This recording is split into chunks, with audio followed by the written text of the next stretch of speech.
Hi there, I'm Rex King. Welcome back to another episode of From the Archive. Today we're talking about Luca. So, Luca was directed by Enrico Rosa and is a Pixar film. It was actually Enrico Rosa's directorial debut after the success he had on directing the short La Luna. So, it's also partially inspired by his childhood growing up in Italy. And he even went to Italy with his crew to get a lot of inspiration for the character designs and the background. Luca was set to premiere June 18th, 2021.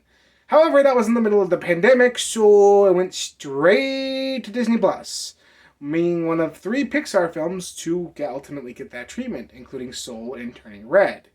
The film would not see a movie theater until earlier this year in March.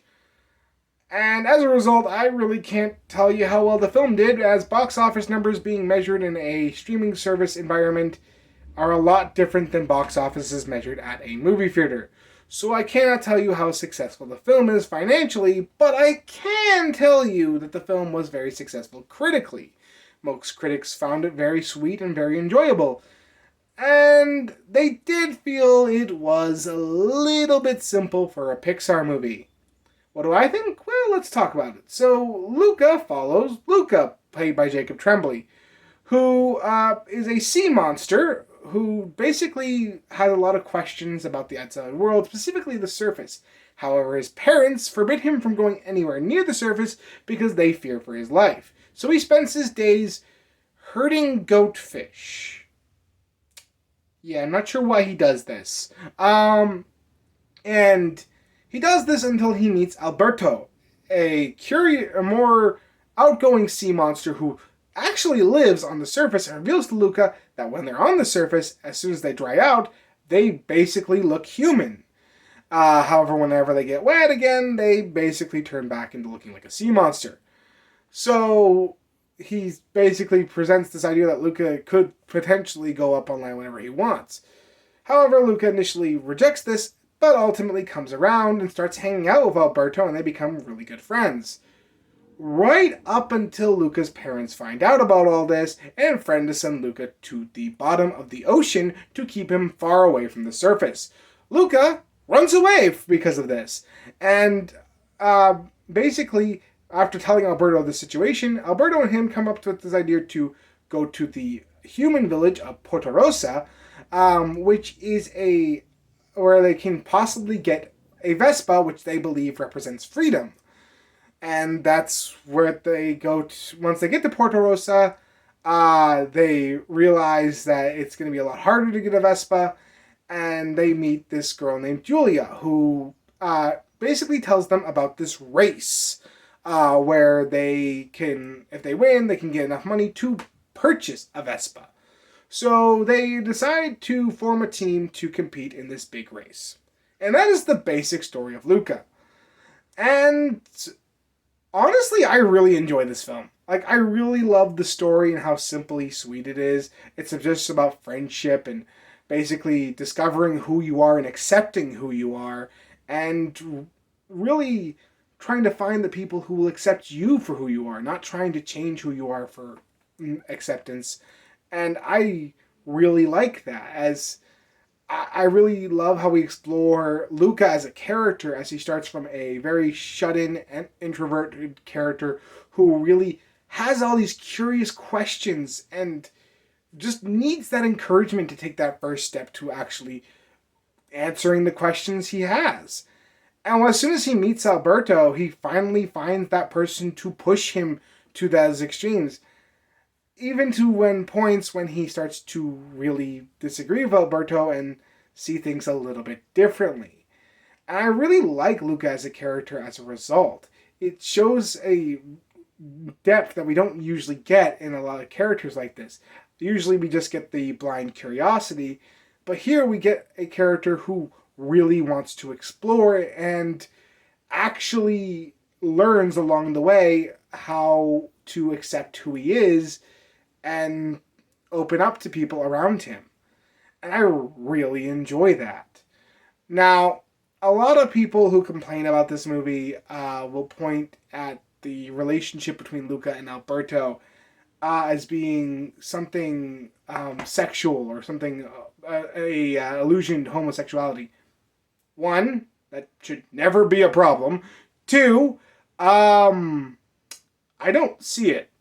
Yeah, I can kind of get some vibes here and there, but no, I really just think this is a movie about friendship, and I really don't think this has anything to do with any type of romantic relationships or romantic feelings. I kind of get what people see in it, but honestly, no, it's about a kid who wants to win a race and get a Vespa. Yeah, there really isn't much more to it as far as the story is concerned. Now, some people will complain saying that that makes it a little bit lesser of a Pixar movie. I just think it makes it a different Pixar movie, and I really enjoyed that it took a simple approach and didn't like over exasperate its story or bog it down with some sort of philosophical message. And I really like that this film could be enjoyed by pretty much anyone. Performances, all the voice actors do an amazing job. I love Jacob Tremblay in this movie. I think he's fantastic as Luca and shows a lot of range here. Visually, this is a Pixar movie, and once again, the visuals here are really good. Specifically, the transformation sequences when Luca turns from sea monster to human, and when Alberto does so as well. It really shows like the different color palettes and really shows a lot of cool techniques, and I really enjoy the different times they transform. I really think that that's when the animation shines through the most. And I also love the town of Porto Rosso and how it's designed. As far as music is concerned, music was done by Dan Romer. And yeah, his score here is really great as well. I listened to it by itself and I felt it met every beat you expect. You can actually feel the emotions he's trying to get across without the visuals. And yeah, I really like how he captured the Italian culture as well. I really enjoyed the music here. If I had to have a complaint here at Luca, it is that the beginning of the movie, when we're learning about him, we don't get enough of the world that he lives in. We really don't get to understand what his role in it is, why he feels kind of like an outsider to his own people. All we know is that his family is strict and doesn't want him going near the surface. But we don't know what the rest of his world is like. And as a result, there's a small disconnect in the beginning. Now, once you get over that hop, it really starts to become a cool and interesting story, and I have very little complaints from here on out, but the beginning is definitely the roughest part of the film, and that is a problem in my book.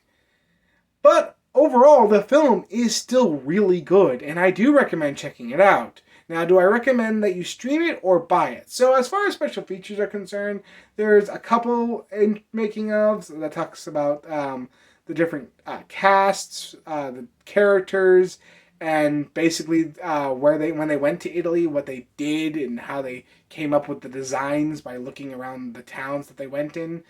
And that's cool. There's no commentary, which is a little bit disappointing. But overall, I do think this Blu-ray is really good. And since I really enjoy the movie, I do recommend picking this one up. I do think it's worth adding to your collection. Now, if you're worried that it's just not like the high-end Pixar movie that you want, maybe stream it first. It is available on Disney Plus. So if you have Disney Plus, definitely watch it there first, maybe. But I think it's a worthy addition to any collection.